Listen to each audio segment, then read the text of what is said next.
بسم اللہ الرحمن الرحیم انما اعمال بالنیات صدق اللہ العظیم ان اللہ وملائکتہ یصلون علی النبی یا ایھا الذین آمنوا صلوا علیہ وسلموا تسلیما الصلاۃ والسلام علیک یا سیدی یا رسول اللہ وعلی آلک و صحابک یا سیدی یا رحمۃ للعالمین۔ تمنا ہے کہ اس دنیا میں کوئی کام کر جائیں، اگر ہو سکے تو خدمت اسلام کر جائیں۔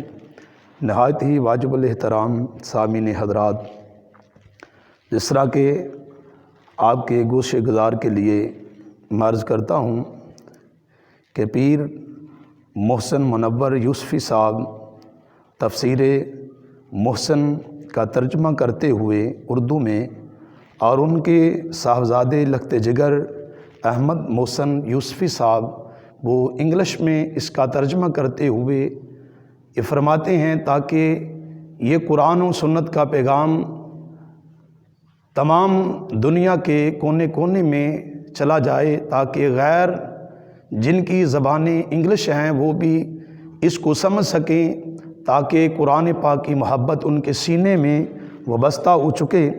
لیکن سرکار مدینہ صلی اللہ تعالیٰ علیہ وآلہ وسلم کا فرمان علی شان ہے کہ اے میرے غلاموں، دنیا کائنات میں 3 کام کرنا، چوتھا کام نہ کرنا۔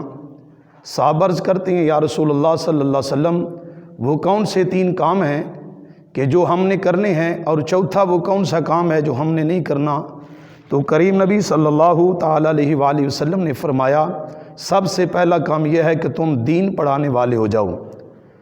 تو عرض کرتے ہیں یا رسول اللہ صلی اللہ علیہ وسلم اگر ہمارے پاس یہ وقت نہ ہو، ہم نہ پڑھا سکیں، تو پھر ہمارے لیے کیا حکم ہے؟ تو کریم نبی صلی اللہ علیہ وسلم نے فرمایا کہ پھر تم دین پڑھنے والے ہو جاؤ۔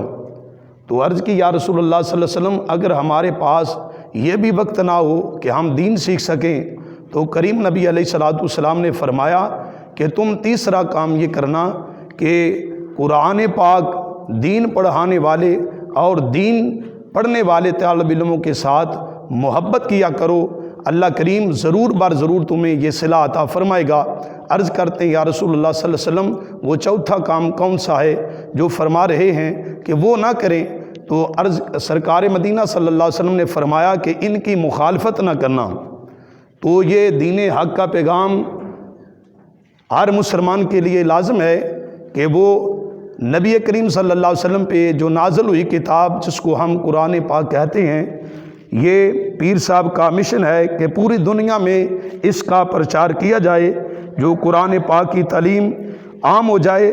اور یقیناً آپ کے لیے پیر صاحب نے یوٹیوب چینل بنایا ہوا ہے، اس کو سبسکرائب کریں تاکہ زیادہ سے زیادہ لوگوں تک یہ پیغام پہنچ سکے اور لوگ اس سے مستفید ہوں۔ یقیناً دین اور دنیا آپ کی بہتر ہو جائے گی۔ تو ہم شکر گزار ہیں کہ پیر صاحب نے ایسا قدم اٹھایا ہے، تو اللہ کریم ان کا قدم ہمارے لیے مبارک بنائے اور امت مسلمہ کے لیے یہ ذریعہ نجات بنائے۔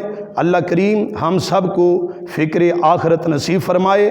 آفاق کے ہر گوشے میں قرآن سنا کر دم لینا، آفاق کے ہر گوشے میں قرآن سنا کر دم لینا، اب رکنا نہیں، اب تھمنا نہیں، فردوس میں جا کر دم لینا۔ وآخر دعوانا الحمدللہ رب العالمین۔